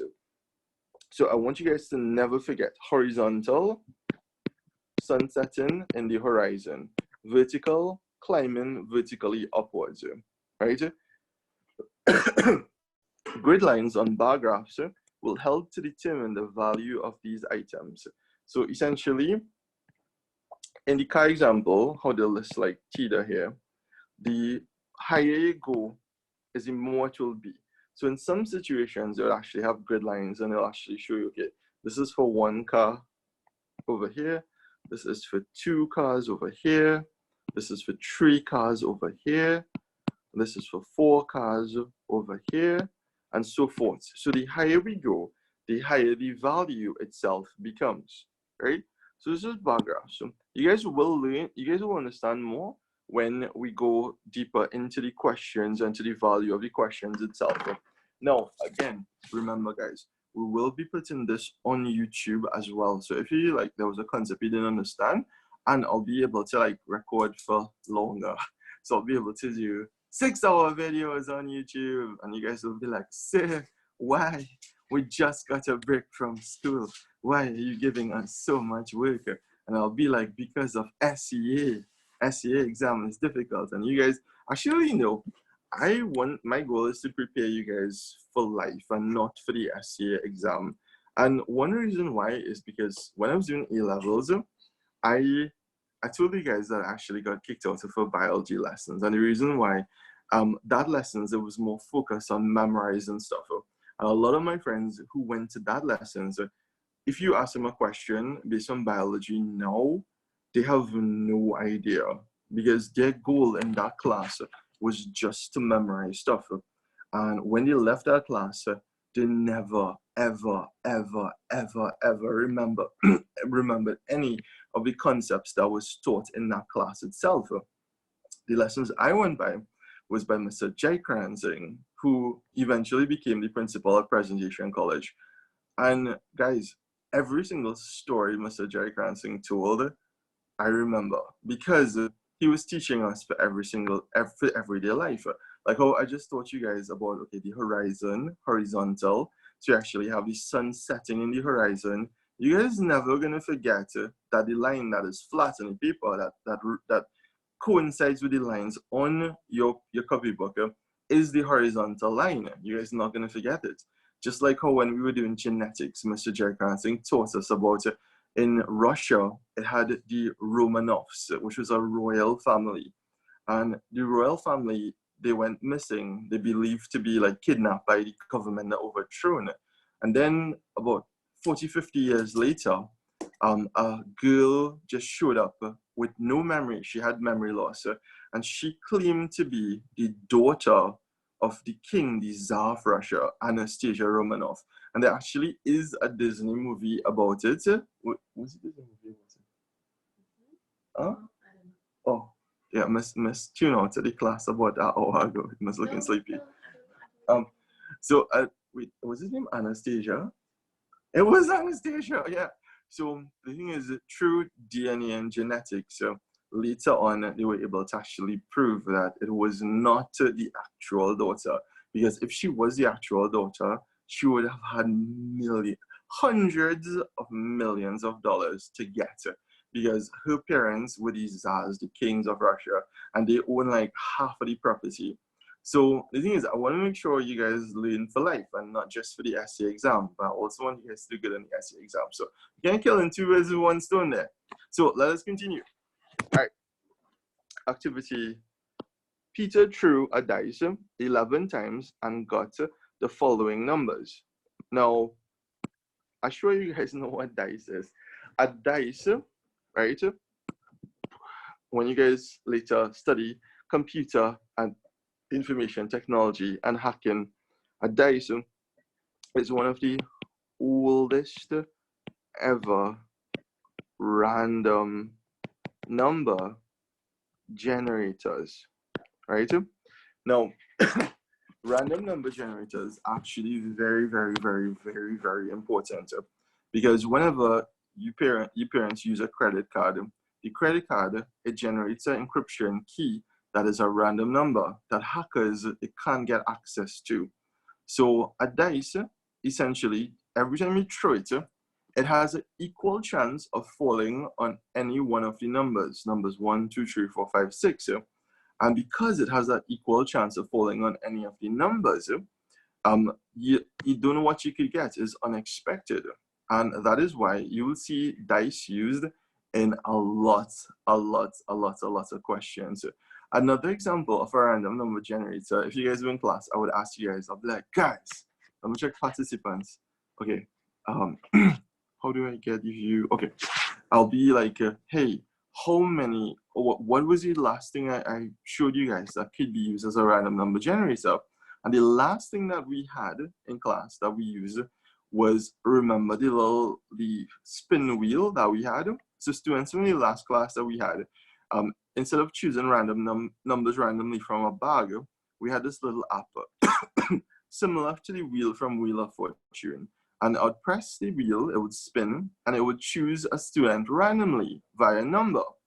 And that is an example of a random number generator. It will just give us a random number every single time, and it'll choose a different person for the prize every single time. So they use dice a lot in statistics. So actually, a super cool fact, because random number generators could actually be hacked, the security company, they actually, Cloudflare, they're responsible for the security of the internet. What they do is they have a whole wall with like 300 lava lamps. And the patterns of the lava lamps, when a camera looks at it, based on a certain pattern, it generates a number. And because all of these lava lamps are randomly generated, they use these lava lamps to develop random numbers for security encryption codes all around the internet. So your internet security and this meeting that we have and all of those credit card transactions plus Amazon, they are all based on a wall of lava lamps being analyzed by cameras and an algorithm to give you an encryption code. So that is so cool. Guys, just imagine lava lamps protect internet security. So I could literally imagine how confused students, I just see two people just join the chat and they literally just heard me say that lava lamps are responsible for internet security and they have no backstory. So Dory, I'll explain this in a YouTube video. So Peter threw a dice 11 times and got the following numbers. Let us erase the board. And got the following numbers. What is the mode from the numbers? So what's the first thing I tell you guys? Now, super intelligent students, right? Like I know most of you guys are. You guys are gonna be like, sir, that's really easy. We could do it without even doing the correct steps. And I'll be like, no, we want to do the correct steps so that we'll make sure that we double check our work and we have no errors. So what are the correct steps? So the mode equals the most frequent number. So the first step is we take all of these numbers, these are random numbers, and we put them in the correct order, ascending order, right? From smallest to largest. So we put 1, cross out 1 to make sure we don't get confused, and repeat a number 1. We put the next one there. Then 2, cross that 2 out. 2, we cross that 2 out. 2, we cross that 2 out. Then after 2, we have 3. So we put the 3 crossed out. 4, oops, crossed out. Another 4, cross it out. And then we have 1, 5 hidden. And then we have 6. And then we have 6 here again. So blue. So I changed the color. So the first one, we have 2 1s. We have 3 2s. We have 1 3. We have 2 4s. We have 1 5. And we have 2 of the number 6s. Again, for students who probably may get confused. I doubt you guys should get confused. We have two number 6s. We have 1, we have 2. We have 1 number 5s. We have 1 and 2 here. We have 1 here. We have 1, 2, 3. So if we look at it, the number that we have the most, right? The most is the number 2. So the answer for that question is 2. Dos. 2. 1, 2. No, this is not 11. Don't put 11. It's 2. Okay, so number 2. All right, so here we'll just do this question. And once we do this question, that will be it. Because I know you guys are accustomed to class being like an hour and a half, and we're already an hour and 52 minutes in. But I want to make sure you guys understand stuff. Remember, YouTube support videos coming out. You guys have WhatsApp. You guys can call us. You guys can video chat with us. Join Edmodo. Miss will tell you guys after, like as soon as I finish this question, she'll tell you guys how to get the handouts, right? She'll actually explain it like live on video, right? So, red. During a cricket match, is Daniel still in the chat? This is Daniel Senior. Daniel in the chat, and he's with cricketer. He's with star cricketer who just play for the little people national team. I don't know much about cricket, so you guys could obviously see that. All right, so during a cricket match, the following runs was scored by the 11 team members. Now, this is the first thing I want to highlight. This question, oh no, I want to highlight. I don't want to scratch it off. Highlighter. This question was awesome because of the fact that treat this question like Christmas. The examiner actually gave you guys the amount of team members. This is the amount we have to divide by 11 team members. So this is already half of the answer right there. So during a cricket match, the following runs were scored by the 11 team members. What does it mean, score? And it mean is just another word for average. Mean is another word for average. So what we have to do is add up all the runs and then divide that by the amount of team members. Now, what I'm going to show you guys is actually the best thing since sliced bread, the awesomest thing. So for the participants that we have in class, you guys are going to like yourself because of the fact that I'm going to teach you guys how to do real high-tech mental maths and how to hack mathematics to like basically do stuff really fast. Now, I show you guys see those videos, and they have videos online where they have like these kids from India, and these kids from India, the teacher is giving them some real impossible questions to add, subtract, multiply, and in like half a second they give you the answer, and you guys they're like, what? What is trying eating? They're eating like broccoli or something, like what? So I usually have a seminar. We usually run it like once every 3 months or so, and it's like 5 hours where we just talk about mental maths. So I'll be giving you guys some of the tricks that I teach, and these are high-tech tricks that we teach that is simple, but they are the elusive obvious. They might seem simple, but unless you actually learn these things, then you'll actually be able to help you 100%. So, all right, the first thing is this. Right, so we have the first hack to mental maths is we have something called complementary numbers. So these are numbers that complement each other, and complementary numbers, they always add up to 10. So what does that mean? 1 plus 9 equals 10. 2 plus 8 equals 10. 3 plus 7 equals 10. 4 plus 6 equals 10. 5 plus 5 equals 10. And essentially, when we continue from there, we have the same thing in reverse. 6 plus 4 equals 10. 7 plus 3 equals 10. 8 plus 2 equals 10. 9 plus 1 equals 10. And the 6 plus 4 is the same thing plus 4 plus 6. This is the same thing as this. This is the same thing as this. This is the same thing as this. Now, you guys are probably saying, like, sir, why do we need to learn this for?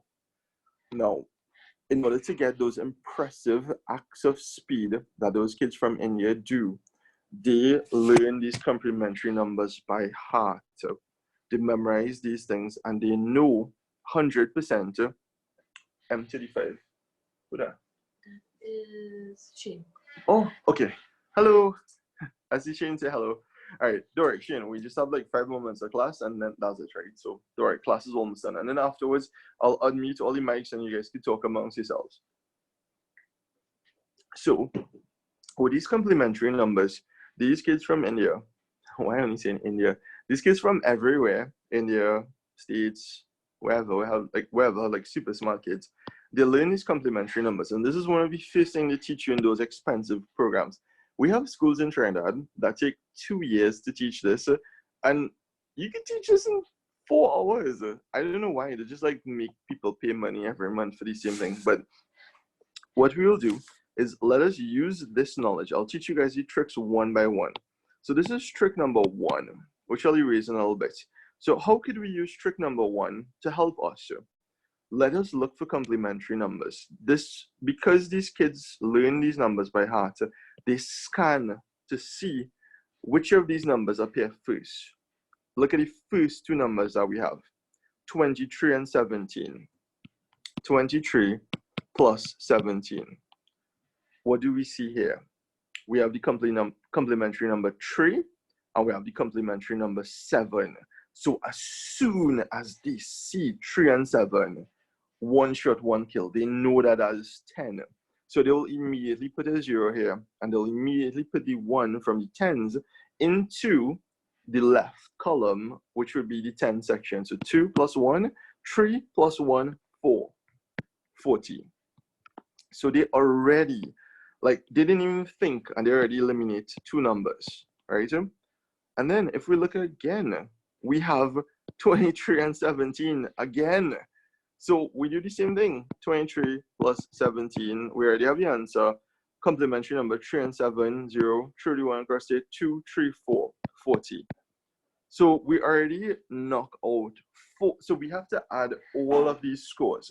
And we already, in less than a second, in real time, knock out 4 numbers, right?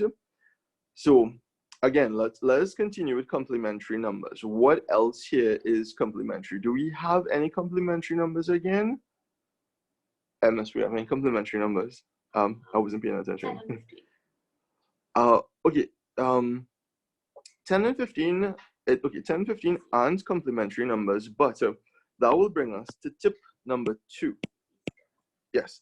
Tip number 2 is something that I actually created myself. This is not in any textbook. I actually coined the term myself. So I was by my dad one day, and by my dad, I just go by him because he's ill, he's bedridden, and he has 3 mango trees in the back of his house. So he was like, "Hey, go and pick mangoes, it's free." So I was like, "Yay, mangoes!" So when I went in the back, I saw it had some mangoes. Now he usually have this rod. Before he got ill, he had this like big metal rod, and he put a climp pan on it, right? So you take the climp pan and you put it on the mango and you chuck it and it'll break the stem and you'll get the mangoes. So I see this big tree with mangoes, right? This is a tree, and I saw it had like real mangoes like high up, but then it had some mangoes like hanging down. Now those mangoes like weren't like the best mangoes. Like the best mangoes on top here, it had a Japanese garden in it. It had all kind of thing. But these mangoes were like, I could just walk and just pick it and it would be good. So that's how I came up with number 2, which is another thing we discuss in our seminars, or mental math seminars, which is the theory of the low hanging fruit. So low hanging fruit is just easy to pick and easy to get. It's not stressful. So why stress ourselves when we have some numbers that are easy to get, low-hanging fruit?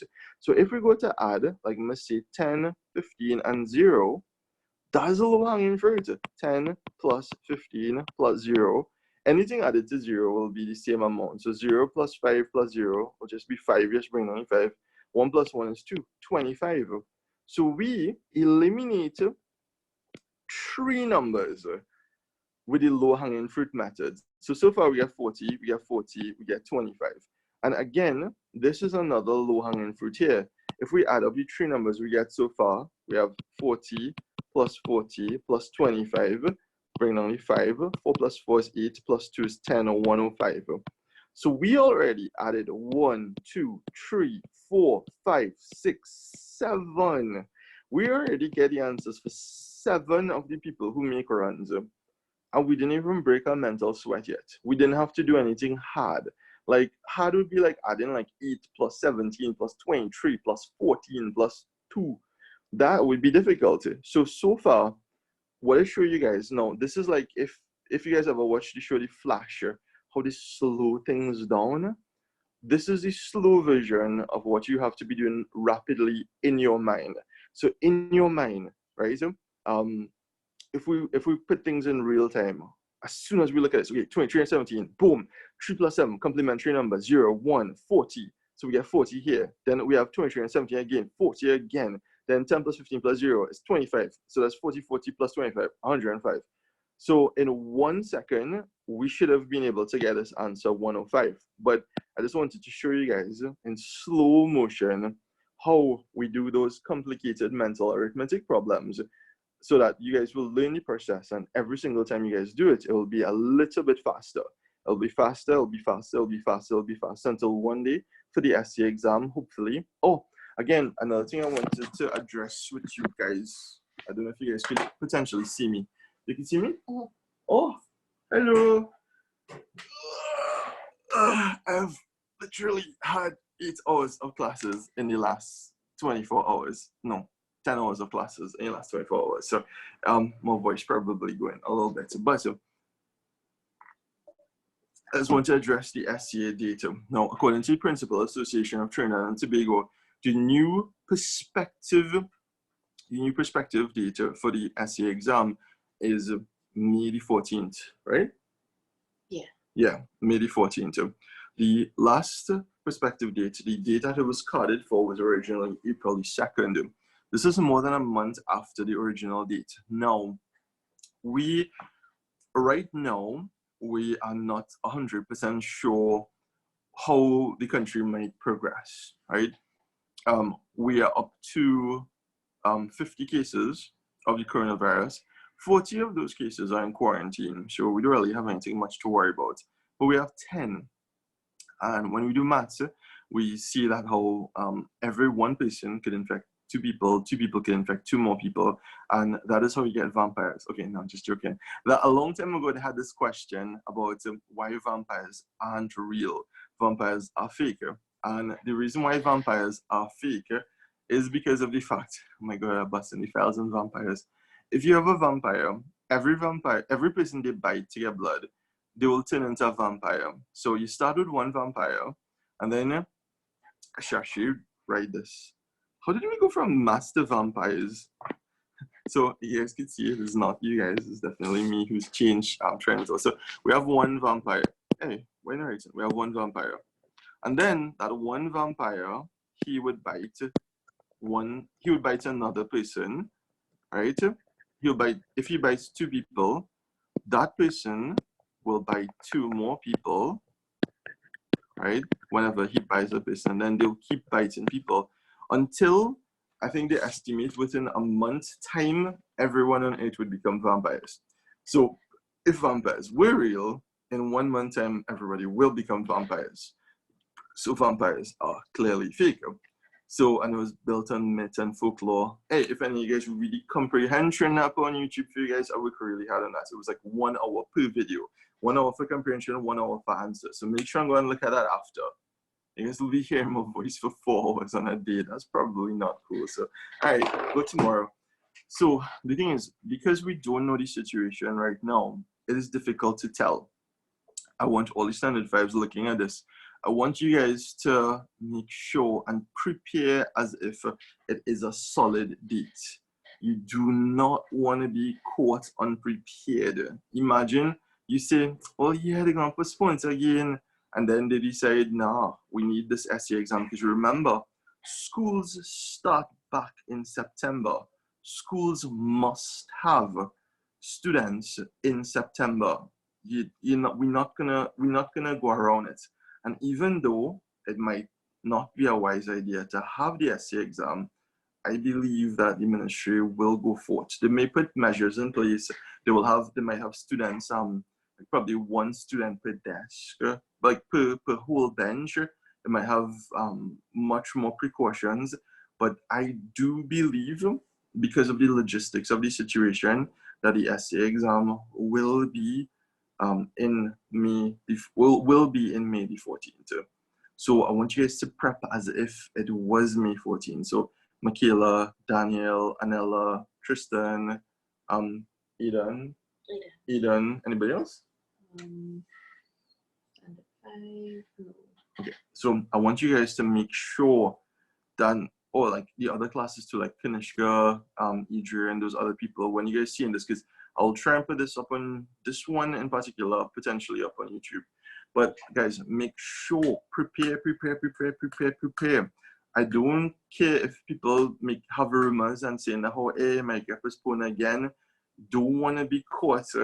And like, imagine people say that how it's gonna be postponed, and then the night before they announce they're gonna have it with protective measures. Right? Study as if it is May 14th. Don't take it for granted at all. I know people who don't have me as the coach and mentor. I know people who will think that it is postponed and they will get caught off guard. So I don't want any of you guys. Remember, I'm a coach, I'm a mentor. What the results you guys get will reflect me, right? I want you guys to do the best. I want you guys to recover. I want you guys to make sure and be safe. I don't want you guys to get sick at all. Okay, so back to the work. Okay, so we already eliminated a lot of, so we already talked about complementary numbers, which was tip 1. Then tip 2 was the theory of the low-hanging fruit. And then, last but not least, what we have to do is we have to add the numbers that remain. So, all right, let me just erase some of this so I'll have place to do some working. Erase. All right, good. So we're back to pen mode now. So we have 6 remainder, we have 18 remainder, we have 17 remainder, and we have 8 remainder. So this goes on to the other tip that I have for you guys. This is tip number 3 for mental maths. Multiplication tables. All right, handwriting will get better in next video, I promise. A lot of students who are amazing and are whizzes at mental maths, they learn all of the tables from the 2 times table all the way up to the 12 times table. And again, I don't believe that this is necessary because of the fact that you could actually figure it out on your own. However, for kids who have mental maths tournaments, who have competitions, for kids who I have to prepare to be the best in the world, they have to learn this. And it takes a lot of extra effort, but it is a really cool thing to learn, especially when you're in public and you get amaze people with math skills. So we're gonna use 6 and 18 as the example on how we can use multiplication tables to get the answer immediately. Now let's look at the 6 times table. All right, 1 multiplied by 6 is 6. 2 multiplied by 6 is 12. 3 multiplied by 6 is 18. 4 multiplied by 6 is 24. Now, take a closer look at this. So we have, right, let me just get an arrow. Wait, somebody asking if you guys could eat like I don't watch at the same time. Don't worry. I think I should have made it clear. Eating is allowed in class. You guys home. Come on, you guys can eat. You guys don't have to be afraid.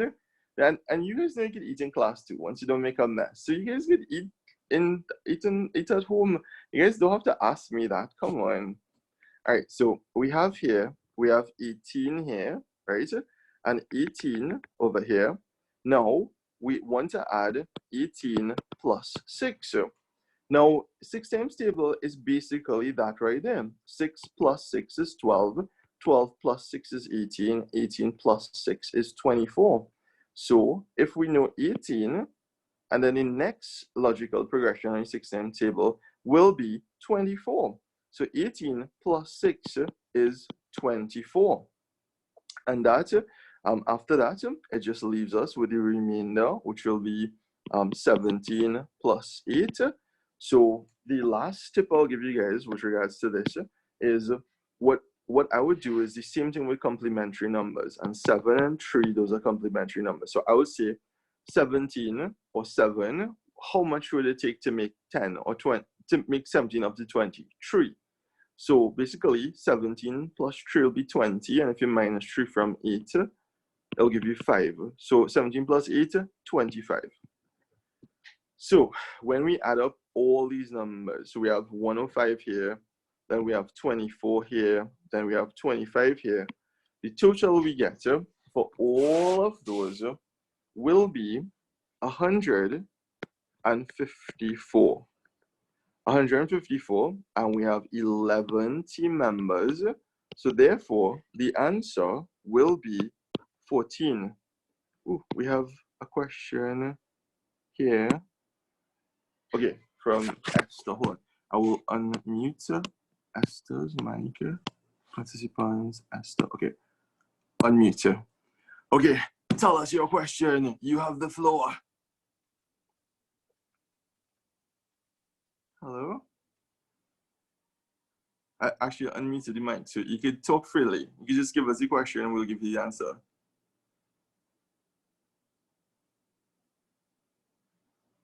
Is anybody out there?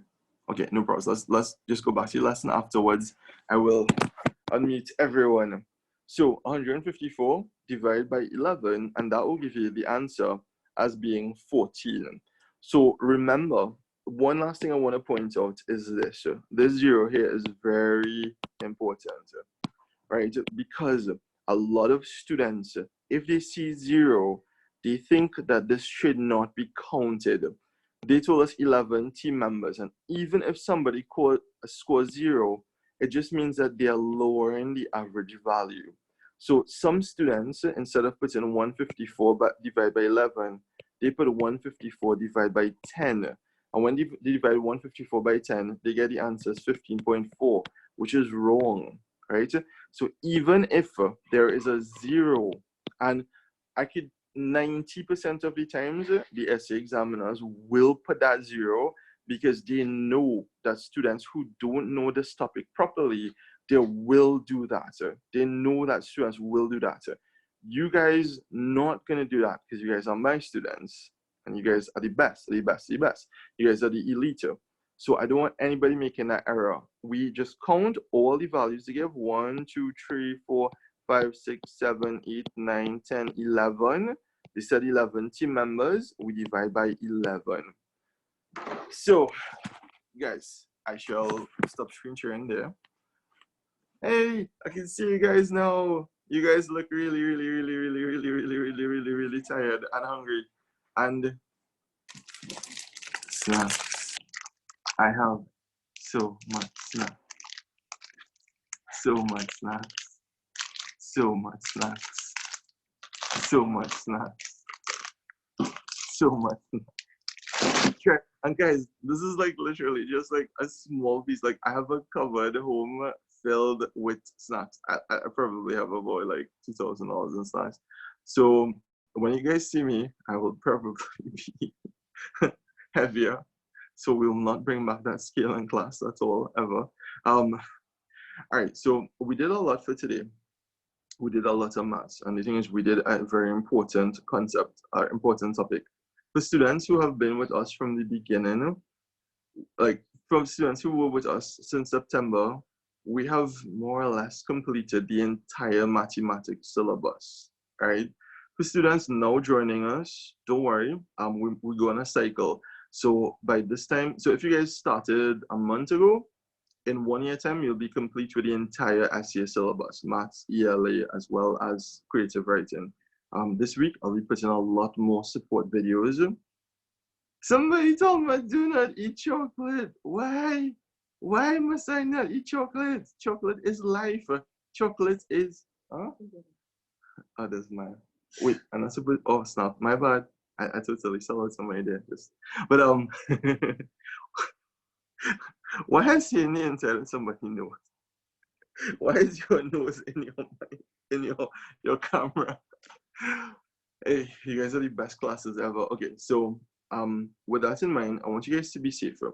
Remember the coronavirus there. You guys have little or no possibility of getting it, so you guys shouldn't be worried at all.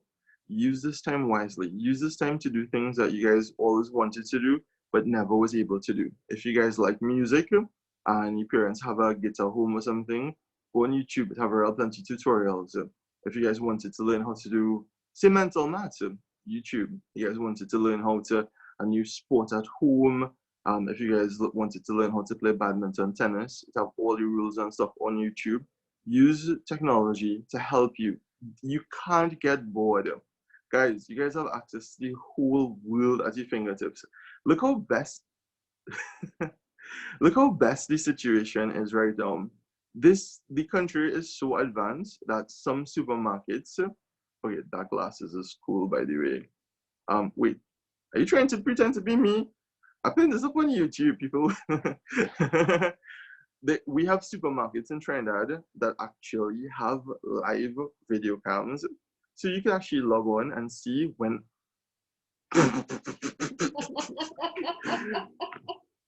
Alright. Wait, this. Why is this not? You guys, everybody will be able to see this when it goes up on YouTube later. That was funny. Alright, so my boy still have the video camera like in his nostril. That okay. Alright, so guys, I want to turn you guys over to Miss Aruna now. Miss Aruna will just give you guys some tips on how to do the Edmodo thing because she's actually professionally trained on it. Like she went to workshops where they taught her this for like weeks. I just dabble on it. Oh hey, I see some you guys. Anybody was able to figure out how we do this yet? Go from here in one move. You guys can actually see it on the video now. So you start here. Alright, I'll try to like since we have more time, I'll try to like do more magic tricks and stuff for you guys. Like I'll have the firewall and things. So I'm gonna turn you guys over to Miss for a little bit. Miss, the floor Okay, is hi yours. guys. To get onto Edmodo, it's not as difficult as what is making it out to be. What? Right? All you have to do, you're logging into edmodo.com and I would have sent the link out on the WhatsApp group to your parents. Log on to edmodo.com, sign up as a student using your correct name so we will know that it's you we're saying logged on, and you're gaining access to the class using the code that we would have sent to you on the same WhatsApp chat. And that's it. Once you're in, you'll be able to see all of the assignments that we'll be sending to you, and you will have to submit assignments there as well. So that's it. If you have any questions about it, you can just feel free to WhatsApp me, right? Back to Sue. Hey, okay, so guys, I want you guys to have a big week here. Make sure to tell your parents to stock up on snacks, especially Kit Kat. Kit Kat does larger.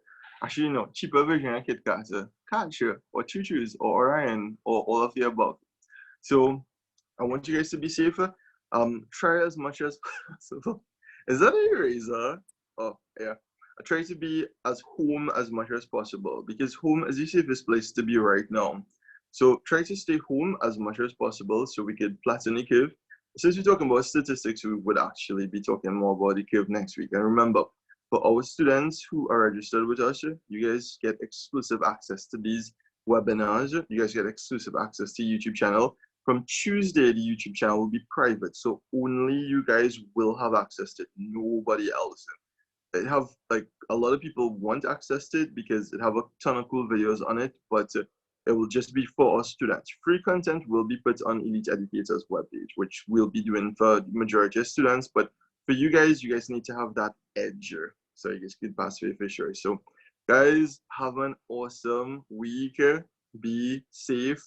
When you guys come back out, we'll be like doubling up on the prizes and stuff, because you guys, so instead of 2, it might be 3 prizes per class and stuff like that. So we're not too sure when that will happen. So guys, peace out. Have an epic week. Anything you guys could chat, message, WhatsApp.